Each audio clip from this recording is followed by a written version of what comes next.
আসসালামু আলাইকুম, সবাই কেমন আছেন? আজকে আমি একটি মাছ কাবাব করে আপনাদেরকে দেখাবো। তো আমি ১ম এই মাছগুলোকে ভালোভাবে কেটে নিলাম। এরপর হচ্ছে কড়াইতে তেল দিয়ে এটা কিছুক্ষণ গরম করার জন্য আমি চুলায় বসিয়ে দিলাম এবং এইখানে কি মসলা দিয়েছি সেটা আমি আপনাদেরকে দেখাবো। আচ্ছা, আপনারা গেস করেন তো মাছটি কি হতে পারে? কি মাছ এটা?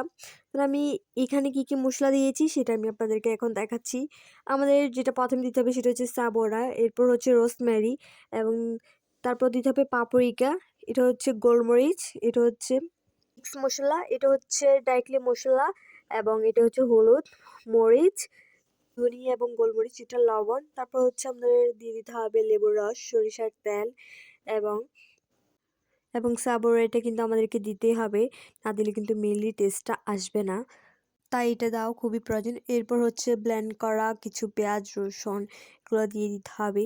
এরপর আমরা মাছটাকে ভালোভাবে ম্যারিনেট করার পরে এটা আমরা অফ ক্যামেরায় করে নিয়েছি। যদি ভিডিওটি ভালো লেগে থাকে তাহলে অবশ্যই আমার চ্যানেলটি সাবস্ক্রাইব করে আমার পাশে থাকবেন।